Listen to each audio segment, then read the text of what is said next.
بسم اللہ الرحمن الرحیم۔ السلام علیکم ورحمۃ اللہ وبرکاتہ۔ سوال بھیجا ہے خضر حیات، جن کا تعلق گجرات سے ہے۔ پوچھتے ہیں کہ مفتی صاحب، قربانی کا گوشت کیا غیر مسلم کو دینا جائز ہے؟ جی، قربانی کا گوشت غیر مسلم کو دینا جائز نہیں ہے۔ سید اعلیٰ حضرت امام احمد رضا خان بریلوی رحمۃ اللہ تعالی علیہ فتاوی رضویہ کے اندر آپ نے لکھا ہے کہ اگر غنی یعنی صاحب نصاب قربانی کرتا ہے تو اس کے قرب میں کوئی ایسا غیر مسلم رہتا ہے جو غریب ہے، تو اس کو اتنی حد تک گوشت دے دیا جائے کہ وہ ایک وقت کا کھانا پکا کر کھا لے، یا کوئی ایسا غیر مسلم ہے کہ جس کے ساتھ اچھے مراسم ہیں، اس کو اس نیت پہ دیا جائے کہ مسلمان غیر مسلم لوگوں کے اوپر بھی رحم کرتے ہیں، تو اس نیت سے ان کو بھی گوشت دیا جا سکتا ہے۔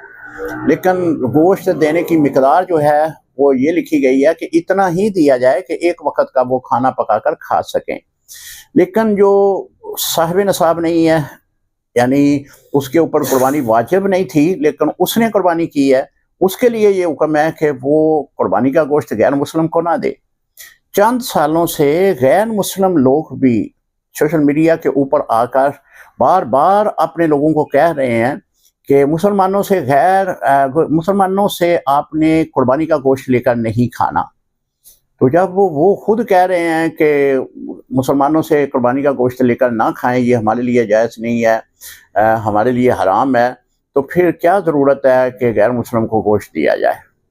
السلام علیکم ورحمۃ اللہ وبرکاتہ۔